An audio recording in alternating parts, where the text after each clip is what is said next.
Hello everyone, and thank you for watching my channel. If you like what I'm doing here, please consider subscribing, liking, and commenting. It would really help the channel out. Hi, hey, hello there. Hi, boys and girls. Hi, kids. Hey, get in here right now because it's time for the party with Big John and Sparkie.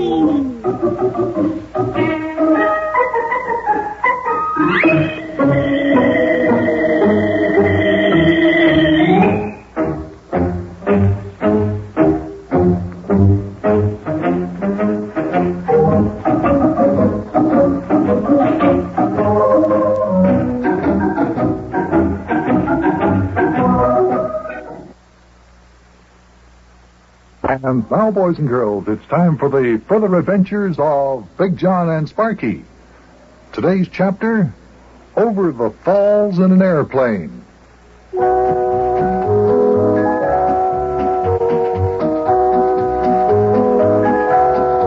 We were escaping from the dread Mungunzi pygmy tribe in Africa in Captain Squinty's airplane. Captain Squinty and Coco Joko and the rest of the native boys had gone back to camp in their jeep, and we were going to fly away from danger. But as we got out into the lake, we discovered that we were out of gas. Meantime, the airplane was drifting out of the lake into the rough Congo River and heading for the falls. You can imagine our almost terror when we thought we were going to go over the falls in our dead airplane.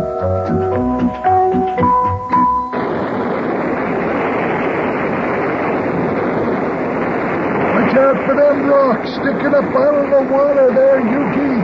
Yeah, I see him there, I see him. Just put me hand on the controls, please. We're turning sideways. We're turning sideways. No, we're not. There, a wave knocked us back onto a straight course. Hey, we're coming to the falls. We're going to go over. Hold on to your hats, fellas. When we go over those falls, we're going to glide out into space. Wowee, look out there. Boy, those falls are higher than I ever thought they were. Hold on, Sparkie. Here we go.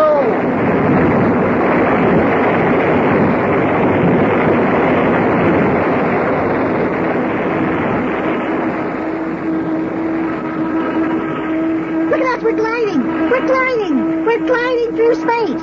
Oh, boy. Oh, we made it. Oh, was I holding my breath. Yuki, that was a fine bit of maneuvering you did there. Yeah, fine. That's what I said. Well, we're safely over the falls. Yeah, we're gliding down toward the river below. Hey, how long do you think we can glide like this, Yuki? An airplane can't fly without its motors very far, can it? Well, it's all according to what kind of air currents we hit, lad. If we get the right kind of updraft, we might be able to glide for several miles. Yeah, boy, this is fun. Sparkie, I wish you'd stop jumping up and down like that and jiggling around in your seat. I'm afraid you'll fall against the door and knock it open and fall out. Now sit back in your seat and relax, will you? No, I won't fall out.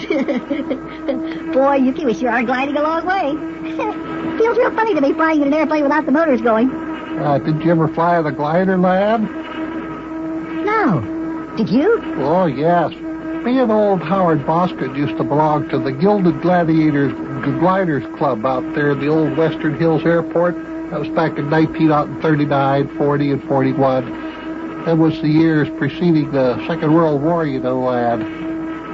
Hey, how about that, Yuki? I didn't know you and Howard Boskin used to fly gliders. Oh, yes.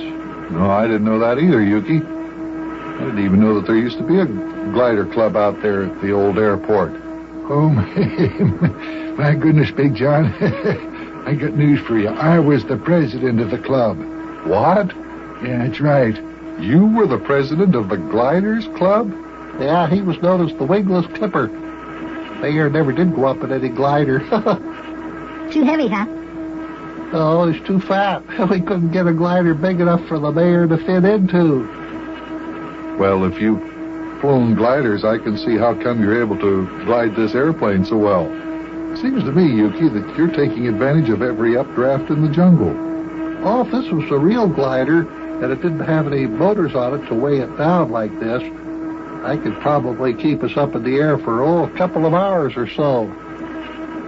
Big John, I bet you didn't know this, but one time back in 1940, old Juki went up in a glider and he stayed up for 14 hours and 46 minutes. Yeah, the only reason I came back down was because I was getting hungry. I ran out of sandwiches, chocolate bars. Line. Wowee, I'll bet that was a record that lasted for a long time. It lasted one day. In fact, not even one day. The very next day, your very good friend, old Howard Boskin himself, went up in that very same glider and stayed up for 16 hours and 44 minutes. Well, what do you know about that? Oh, boy. Howard Boskin stayed up for 16 hours and 44 minutes. Yeah, the only reason he came down was because the joystick, that's what they call the stick you steer the glider with, lad. The only reason he came down was because the joystick stuck. Luckily, it stuck pointing down into a perfect landing position, or else he might still be up there. Well, it doesn't look like we'll stay up that long. We're losing altitude now, aren't we, Yuki? Yeah. It's these motors on this here airplane. They weigh it down too much. If this was a regular glider, well, I could glide us all the way back to Basoko. It's only 22 miles, you know. Wowee. Are you going to land on the river, Yuki? Yeah, that is right, lad. In fact, we have to land on the river.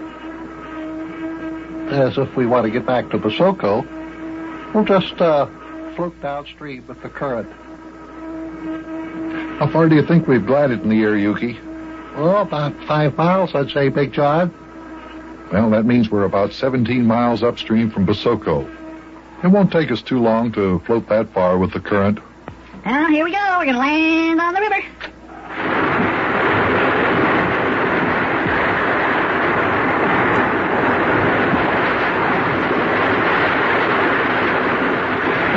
Really good there, Yuki.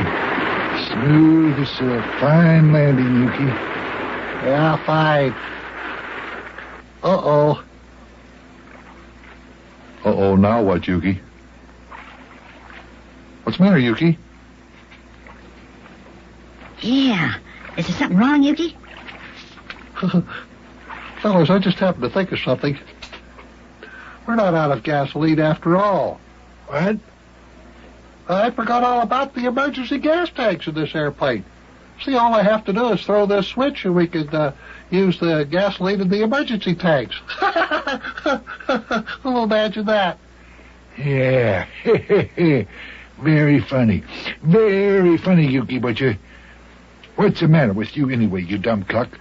Do you realize you risk our lives needlessly going over them there falls in this here airplane? Now, Mayor, don't be too harsh on Yuki. After all, he's not used to this plane. It's Captain Squinty's and he just bought it. Sure. Anybody can make a mistake. Well, that's just I threw the switch. Fine. We're all set to use the gasoline in the emergency tanks. Now let's see if the motors start.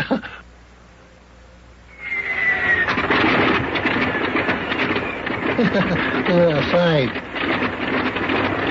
Now, what would you give for a thing like that? Well, may as well take off and fly back to Basoko. Here we go.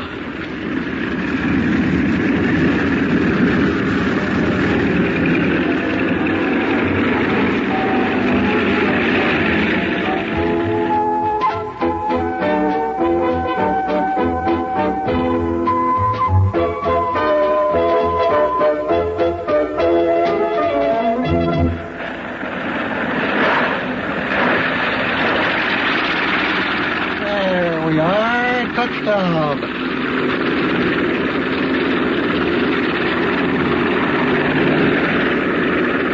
Yeah, we finally made it. Yep, here we are back at Basoko. Now, Sparkie lad, you take this line, jump out onto the shore and tie us up to that there tree. Will you do that? Okay, Yuki. Well, Buster, here we are back where we started from. Where do we go from here? Do we do more big game hunting or what? Well, I don't know. I was thinking the same thing, Mayor. What do you think? Well, I don't know, Big John. I was thinking, you know, Mayor, I hope you've got in your mind what I have in my mind. Do you want to go home? Well, I was thinking I should go back home. After all, I am mayor of the town. I got a few official duties to take care of. Yeah, I was thinking I better be getting back home, too. I can't stay away from a taxi cab business too long. Well, we all want to go back home, but now the big problem is, how do we talk Sparkie into it? I don't know, Buster. That is going to be tough. Well, what do we do if the lad doesn't want to go back home? I don't know. What do we do? I'm quite sure he won't want to go back. Well, I sure wish we could talk him into going home, too. Yeah, so do I, but I'm afraid it's going to be a tough job. You don't know how much he likes something like this.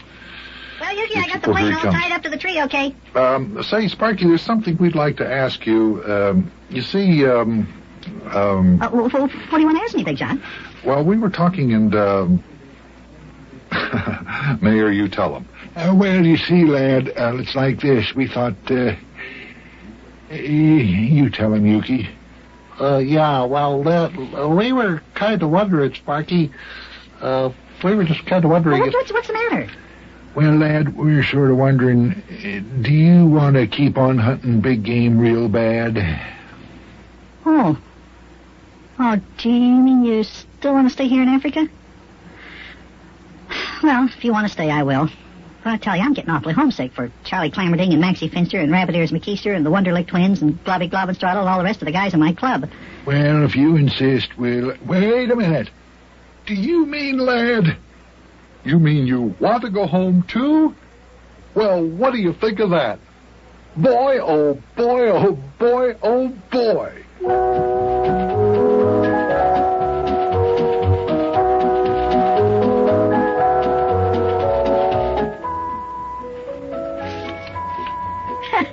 Well, looks like we're going to be leaving Africa. As soon as Captain Squinty and his men get back, we'll be loading up the April Blossom, and then we'll be on our way. Boy, I'll bet by tomorrow this time we'll be almost ready to start on our trip across the Atlantic. Hey, it sure is going to be good to see good old Rabbit Ears McKeister again, and Maxie Finster, too, and Charlie Clammerding, and Hennessy Q, and Isidore Z. Wonderlick, and, boy, the whole gang. I tell you, I miss that wonderful little shack of ours in Wubblething's Woods, and I just can't wait till I get back. So our club, the Grand Order of the Glorious Knights of the Mystery Secret Circle, can have one of our very important all shades pulled down, all doors locked tight secret meetings. Well, I'll see you tomorrow, kids. I gotta help load the ship. So long.